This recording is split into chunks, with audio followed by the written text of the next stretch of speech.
Hey everyone, I'm Princess Link, and welcome back to Metal Gear Solid 4. Act 5, Old Sun. So far, I've told you stories about many people. The two snakes who changed the world, the young man who became caught up in their struggle and was nearly turned into a snake himself, and the woman who gave birth to those snakes, and thereby to our world. My last story belongs to another woman, the woman who ended that world. Just as everything began with a woman, so too did it end with one. As with the first woman, I don't know the real name of the one who brought about the end. I don't think she ever learned what name her parents had lovingly called her. Perhaps she even died. Perhaps she herself died not knowing. But her name wasn't her only mystery. She'd been orphaned by the time of her first memories. Her smooth, burnished brown skin suggested where she may have come from, but provided no real answers. Dude, Naomi does not have dark skin, my guy. She in her, I think she has a model in Metal Gear Solid, and it's literally lighter. She's literally lighter skin than Mei Ling and Snake, who are, in fact, people of color. Mei Ling is Chinese, and Snake is half Japanese.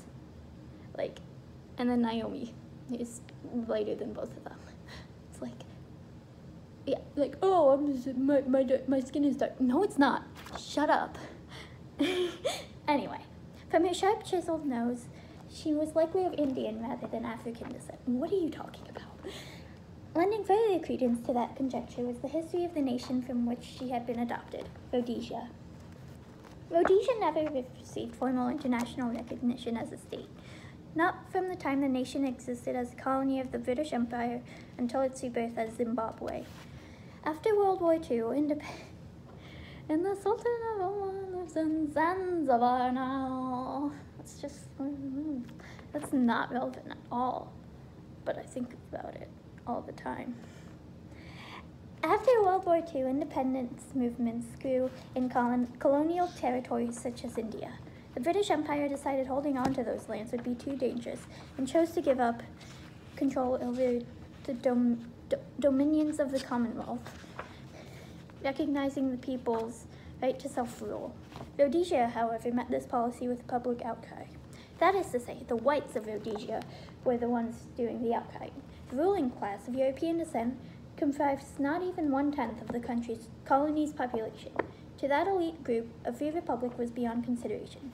Such independence would signify the total destruction of their way of life, built upon oppression of the locals.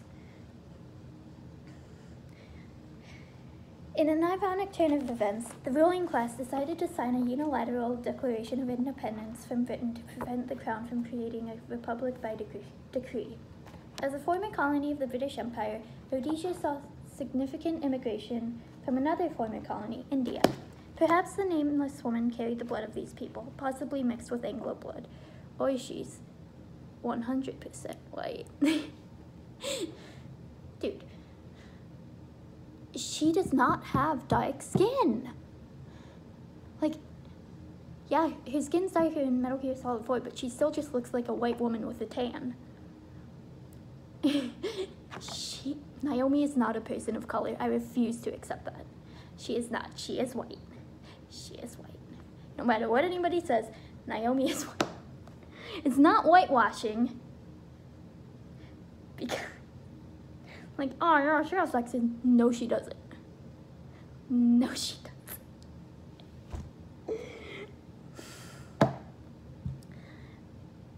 Regardless of her own provenance, she was born amongst the many races of a colonial populace. Soon she was orphaned. A mercenary hired to fight in the Civil War took the child in. Indigenous peoples rose up against the white government for the hope of creating an African state, of Africans and for Africans, a nation whose people could live with dignity and not under the false Republic of Rhodesia or the apartheid state of neighboring South Africa. For the name of their land, the African nationalists suggested Zimbabwe, after a kingdom that once ruled the region. To oppose the nationalist factions, such as the Zimbabwe African National Union and the Zimbabwe African People's Union, the white government strengthens its army with the employment of great numbers of mercenaries. At the same time, some among the wealthy class fled from Rhodesia with their assets and used their fortunes to hire soldiers as private bodyguards. The teenage soldier who found the girl on the Zambezi River was one of those dogs of war. She was born in a country that officially didn't exist. She had no name and no parents. On the banks of the Zambezi River, the helpless girl hungered and thirsted until the hired gun took her to his home in America. He provided her with documentation, education, a living, and a life. Everything she'd lost in Rhodesia, he gave to her freely. With her new life came a name, Naomi Hunter. She began a new life in an unknown land. She was neither white nor black, nor part of America's rapidly growing Hispanic population, nor was she Chinese or Korean. Not even sure of her Indian descent, she kept her distance from that community as well. In the great melting pot, people of all races came together, yet each lived with the help of their own racial peers. Not belonging to any race, or even knowing who she was, Naomi faced many difficulties in her new life. A multi-ethnic society did not mean a person could live without ethnicity or religious belief, but rather the opposite. Society demanded of its participants a clear and constant expression of their blood and their God. Despite her hardships, Naomi adored the soldier who had taken her in. He loved her as a younger sister, and she respected him as an older brother, even though he killed her parents. The two shared nothing in common, but yet they supported each other. They were a community of two. In this lonesome world, the one man accepted who she was, and for that she loved him deeply.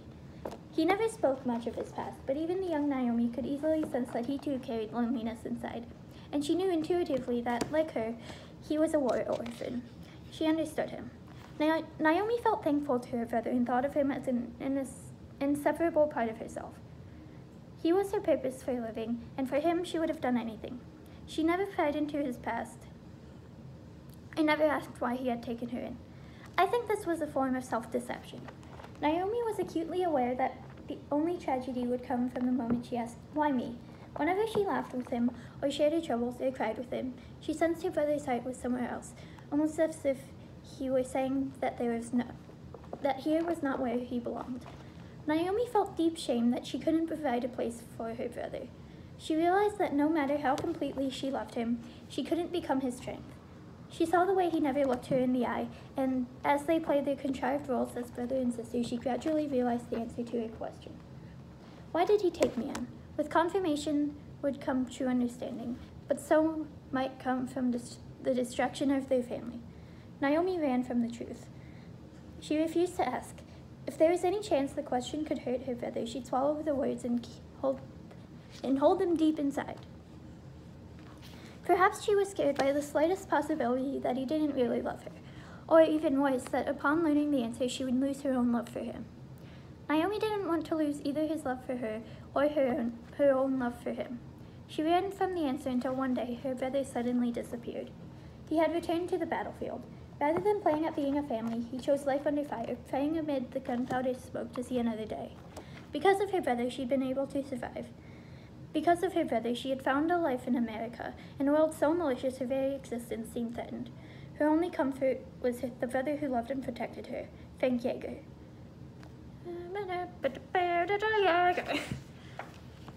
Hey. Dude, screw Attack on Titan, but the music is pretty good. People still like Attack on Titan, and it's like, dude, the guy who wrote it is a whole ass Nazi, basically. It's like, oh my god. One of the characters was literally named after a Nazi. Like, excuse me? Why does this still exist? Why do people still like this? Stop making me see Attack on Titan. Excuse me? Anyway. Until then, Frank had provided her a foundation, a guarantee of her identity. Now, no matter what else, at least he knew who she was. But now, having lost her brother, she needed a new basis for her identity. To seek it, she started down a new path, the study of genetic engineering. Maybe she believed that by studying her own genetic makeup, she would come to understand who she was. Within the fragmented genetic codes awaited knowledge of her father and mother. Naomi made many revolutionary discoveries in her field, but each was nothing more than an accidental byproduct of her personal journey. And the deeper she searched, the more unclear and elusive her answer became. Science was often like that, the pursuit of a clear, distinct, and unchanging truth, but only a vast ambiguity, neither black nor white. Yet Naomi persisted, resolute on finding her true self from within her genes. Her ever-growing list of contributions to the science of genetic engineering and its offshoot, nanomachine technology, brought her no closer to discovering a new foundation for her self-identity, and instead amounted to nothing more than tiny accidental wounds acquired amid the struggle to find herself. Naomi found not the answer she sought, but rather an array of professional accomplishments she neither desired nor found fulfilling. Then she reunited with her brother. He was barely alive. When secession movements erupted into the Soviet republics of Central Asia, one territory remained crucial to the motherland as a religious cushion between the neighboring Muslim states, and the reformed Russian government wasn't about to let it go. As the Soviet military had invaded Afghanistan, the Russian armed forces were detached to the territory of Selinoyarsk. I don't know if that's how it's supposed to be pronounced. I don't know Russian. Why would I know Russian? Yet the child state, certainly no major military power, somehow prevailed in the conflict. According to rumor, one man had organized a mercenary army, supplied a torrent of arms, and provided training on the ground. The newly independent people named their country Zanzibar land. And that's something about Zanzibar now. It's just where he lives. No, Zanzibar means like coast something. It's like something like coast of the dark-skinned, I think, and like definitely has something to do with water. But Zanzibar land is landlocked. Like there's no water anywhere. Yeah, it means like coastland of the dark-skinned or something, I think. It's like, why is it Zanzibar land? That doesn't make any sense. And Naomi's brother came back from that failed nation nearly a dead man. As much as she loved him, faced with his tragic transformation, she couldn't make herself feel glad that he'd survived. Not only had Frank Jaeger been at the brink of death, his heart had stopped several times. He'd become the test subject for a powered exoskeleton prototype. Fighting off terrible pain with a cocktail of drugs and nanomachines, he existed in a state that couldn't be called life. The man who had done this to her brother was an American operative sent into Zanzibar land. Naomi never uncovered the agent's real name from deep beneath a veil of classified information, but after single-handedly toppling the fledgling nation, his reputation as a legendary hero spread quickly through the underworld. His code name was Solid Snake, and he was the man who had destroyed the one she loved and the foundation of her being. Yeah, it was Frank's fault, though. He was the one who decided. First of all, he set Snake on fire. And then, I'm sorry. Naomi pisses me off, can you tell? In Missouri's briefing room, Mei Ling gestured at the slides with a pointer. Haven is headed southward through the Pacific at a speed of 33 knots. We're falling behind at a rate of about 2 nautical miles every hour. Displayed on the projection screen was an aerial view composited and several dozen images. Far ahead of Missouri in its trailing hyphen of white lake, a faint whale-like shadow could be seen beneath the ocean surface. But the shape, at more than 2 times Missouri's size, couldn't have belonged to any whale, not even one from a Japanese monster movie. I asked Mei Ling, "Can't this thing go any faster?" She smiled tightly, the expression part umbrage at my lack of respect toward her relative of the ship and part apology. The situation wasn't without irony. The U.S. Navy's Arsenal ship program had aimed to create a battleship for the 21st century. Now the last of the old battleships pursued its modern counterpart like a father chasing after his runaway child. "I'm afraid not," Mei Ling said. "This is as far as she'll go. As fast as she'll go." I can't read. In other words, we would never be able to We would never be able to catch up with Liquid and blast him out of the water. But all was not hopeless. We didn't have to overtake him on the way. Liquid's target is JD, a U.S. military satellite disguised as orbital debris. Haven will have to surface in order to use its railgun. As she gave a briefing, Mei Ling regarded the room. Seated among the gathered soldiers were members of the Rat Patrol, but only Meryl and Johnny. Ed and Jonathan hadn't recovered from the events in Eastern Europe and remained shoreside. Wouldn't that get kind of confusing? Like, there's Johnny and then there's Jonathan. But, like, Johnny could be a nickname for Jonathan. And it's like, Kojima, you have to stop naming people some variant of John. There's too many. There's like a million characters who are all named some variant of John. And it's like, you need to stop. Anyway, in a chair beside Meryl, Johnny began typing on his wrist computer and said, "If we have JD's orbit, we can predict where Haven's gonna surface." Mei Ling nodded and advanced the slide. On the screen, the Earth was enveloped within a particulate haze. Every satellite, whether military, weather, communications, or any other kind, under NORAD's watch. Gradually, the dots and orbits blinked out until only one remained, JD.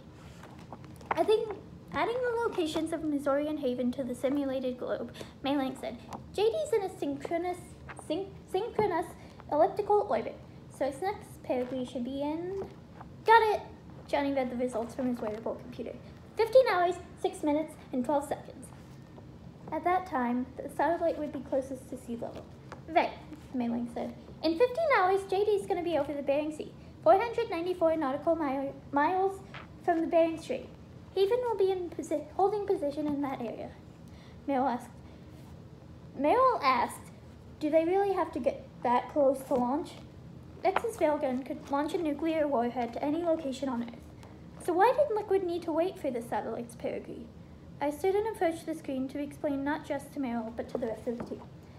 Rex may be armed with nuclear ordnance, but JD floats in an orbit high enough to be called outer space. Why is this important? Because up there's virtually no air, and without air, there's no stuff to envelop the fission event, absorb the massive output of energy, and turn into plasma.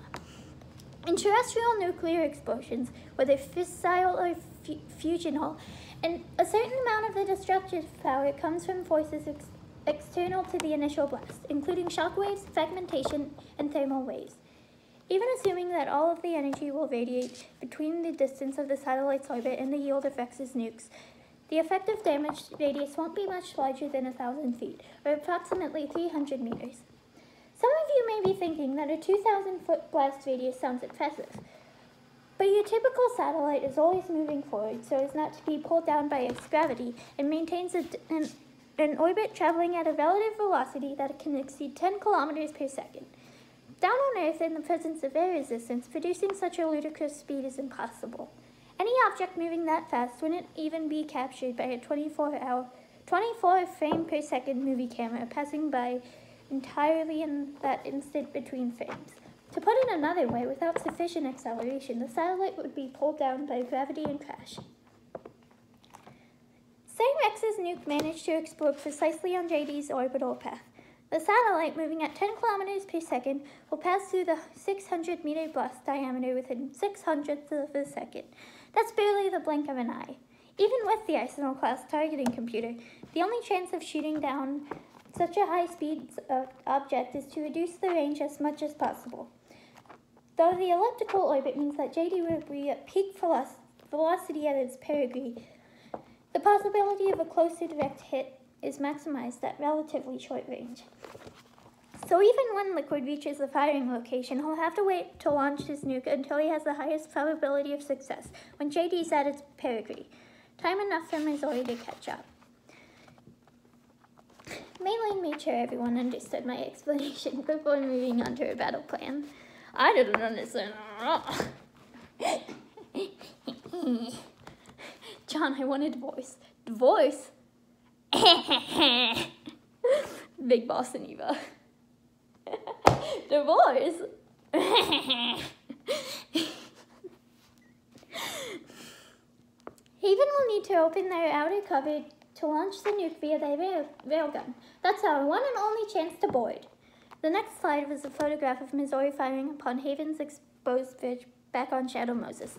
The two electromagnetic barrels of Vex's stolen weapon looked like a pair of chopsticks. To Boyd, Meryl asked, why can't we attack it from the outside? Missouri didn't have digital guidance systems, but the ship did have large caliber cannons. She was a relic from the last century, but new or old was inconsequential. The giant mass of metal and explosives would punch a hole in even the newest of vessels.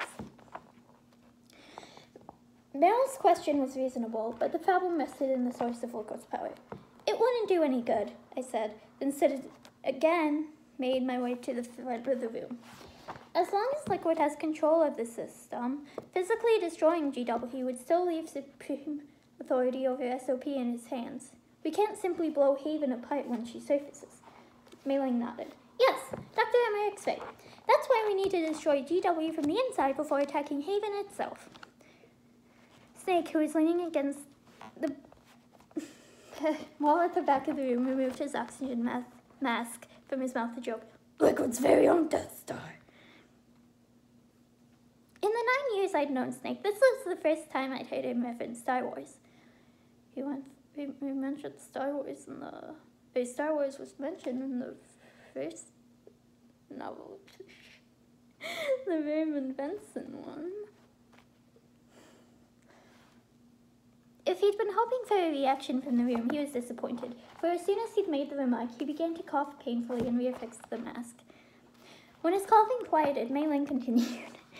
We know Haven will have to surface in order to fire the railgun. When it does, we'll know, and Missouri will make a quick approach and deliver our strike team. Our goal is twofold. Prevent that nuke from launching and wipe out GW's programming. The enemy relies entirely on electronic means of threat detection, so they won't be able to see the Missouri until they surface. Mei Ling gazed across the dark room at the faces illuminated by the projector's light. All thought this talk preposterous, at least to some degree. Liquid's elite guard of Haven troopers were a death trap in waiting. This wasn't a plan but a suicide mission. That much was as clear as day. But they all knew there was no other way. Snake's never seen the Star Wars movies. He only played Lego Star Wars with Son. I just made that up, but dude, the Lego games were good. I mean, they still are. In Lego Harry Potter, if you play as Snape and hide in a barrel, you get an achievement called Solid Snape. Which, I mean, screw Snape. I hate that bitch, but also, should have been Solid as Snake. Snake, Solid as Snake. Anyway.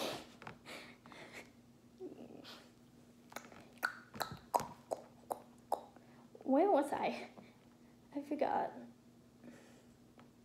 But they all knew there was no other way. Mei Ling explained the plan. We'll launch the strike team from catapults at the exact moment Haven's armored cover opens. They'll then penetrate GW's physical server room and infect it with Dr. Emmerich's swarm cluster. Johnny, watching a simulation on the display of his fifth computer, asked, but what if Liquid turns off GW before we can get in there? Even if the team made it inside the server room, the computer terminal needed to be powered on and functioning in order to receive the virus. Of course, Mei Ling and I had already thought of all the potential problems and contingencies, so she was ready with an answer. Liquid's already entrenched within the Patriots network. He needs to maintain his link with the SOP, or destroying GW won't serve any purpose. Destroying JD won't serve any purpose. They can't afford to shut GW down. Meryl Sharing Johnny's concerns, Bleakley said. Liquid will throw everything he's got at stopping the strike team. She was right, of course. It was easy for us to propose the infiltration, but the strike team, Meryl, Snake, and Akiba, would be the ones facing the gunfire. Mei Ling and I hadn't been able to think of anything we could do to help them once the mission began. Now Mei Ling broached the biggest danger facing Meryl's team. Exactly, she said. The corridor leading to GW is defended by directed energy weapons that emit a type of microwaves. Johnny leaned forward. Did you say microwaves?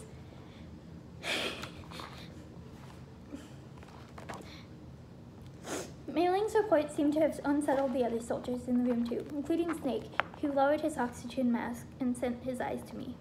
Disregarding her audience's unease, Mei Ling calmly continued. The waves will immediately begin to vaporize any living person within range. Snake started to say something but coughed instead, and kept on coughing until he finally regained himself. A giant microwave oven, he said. You'd have to have a death wish to go in there. His lips twitched into a ghastly smile. Sounds like the perfect job for me. Snake, Meryl scolded, her voice tinged with sadness. This isn't time for your stupid jokes. Within 3 months, this man whom she had loved, I would say that as the man I loved, would have to end his own life, perhaps with a gun to his head or a can of gasoline and a match. What? Dude, I think burning to death. Isn't burning to death like one of the worst ways to die? What? The grim reality was that some situations required, unless he was gonna blow, unless it was an explosion, but like still, what? Only natural for the task. Wait, the grim reality was that some situations required the risk of life and limb for any chance of making it through. Only natural for the task to go to the one man who had already accepted death. But Snake's resolve came not from some passive acquiescence to circumstance, but rather an outraged rejection of forcing someone younger, Johnny or Meryl, to take on his ills and die for it. If somebody has to die today, he said, it has to be me, no one else. Everything about this briefing grated on him. Why bother with all this when I should be going in alone? Meryl and I could read his emotions all too well. I was pained to see him like this, intent on finishing everything unaided. I wondered if Mei Ling felt intimidated by his heroic determination. Not knowing how to respond, she proceeded with her briefing. Outside the corridor, liquid soldiers will be out in full force. Inside, unmanned weapons will wait. A new slide revealed a detailed schematic of Haven. Under the Patriots' control, the Arsenal-class ship was supposed to be a highly guarded state secret. Few even knew of their existence, yet this was an incredibly detailed report. Snake's eyes tightened. Where are you getting this information? You really think there's a way to destroy GW?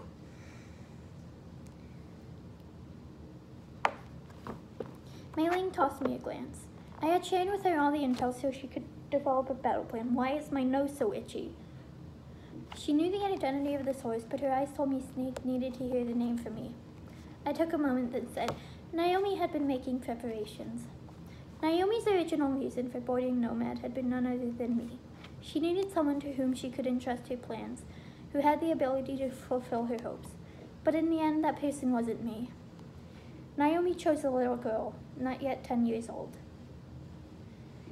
Naomi had nearly completed the program to destroy GW, but she knew she couldn't grant herself enough time to finish, that her life, extended artificially by nanomachines, would soon end, that death would shatter time's icy prison, and she had to accept it, that she might pass from this world without seeing the worm cluster finished. And she'd chosen Sunny as the one who could realize her wishes. The child's message, delivered by Raiden at Shadow Moses. I cooked the mate who awaits a message to Naomi. Sunny had finished the worm. Naomi left us more than source code. She had provided accurate and precise intel data on Haven, upon which we based our plan of attack. Snake asked, whose side was she on anyway? He stared me straight in the eyes. Maybe he thought I would know the answer because I'd had feelings for her. I might have found the inquiry offensive coming from anyone but Snake. Our friendship had long since crossed any such barrier. Yeah, friendship. Dude. And I would have happily told him, had I known the answer myself. But sadly, despite what I felt for Naomi, I hadn't the slightest idea, because she's a bitch.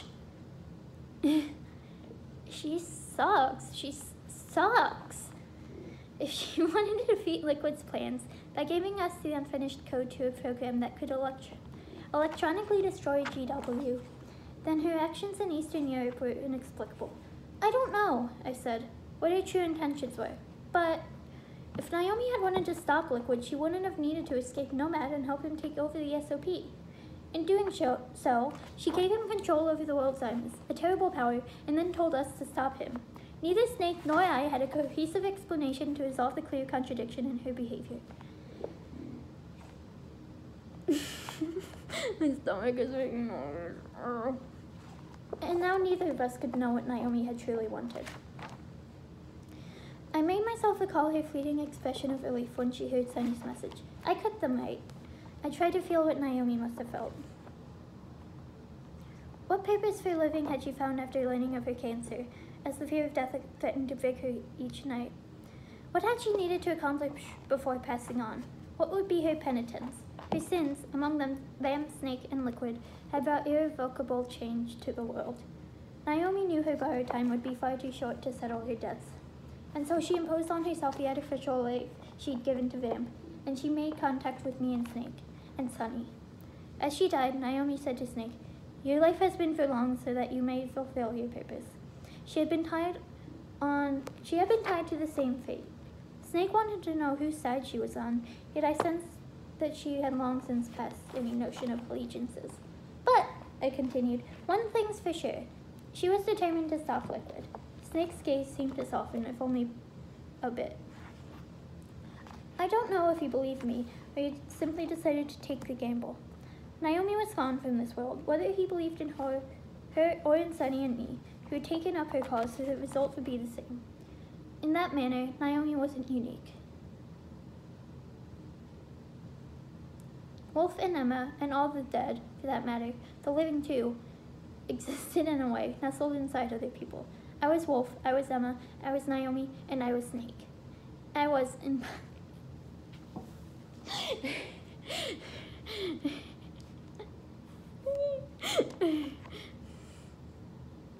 I was in part all of those gathered at the briefing.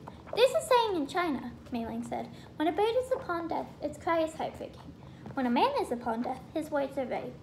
Even Mei Ling's formidable command of quotations had inspired here. If sorrow could be found in a bird's death cry, a person's dying words were worthy of attention. Perhaps Mei Ling was suggesting we should trust Naomi, but none in the room provided any reaction, not even Meryl or Johnny. But her words did make me think. People never cease to be. Like a river flowing through those who speak for us, human existence endured within both the physical body as well as stories passed down. As long as somebody continued to tell our stories, none of us, not Snake, not Meryl, nor any of the soldiers here with us, none would truly go. His words are right. What was spoken on the verge of death were not mere words, but a facet of our lives, a seedling to sprout branches into the future. Mei Ling asked if anyone had other questions, but a dark mood had fallen over the room. No questions were necessary. Snake had said this mission was for a suicide squad.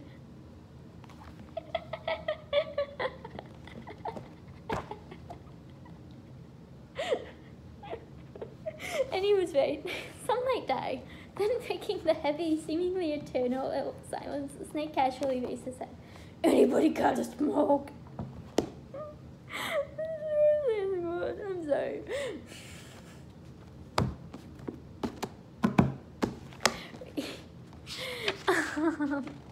Wait, oh, never mind.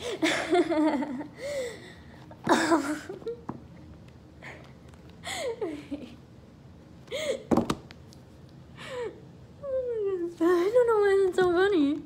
I didn't like suicide word. Task Force X, baby. Anyway, if you like this, don't forget to like, comment, and subscribe, and I'll see you guys next time. Bye.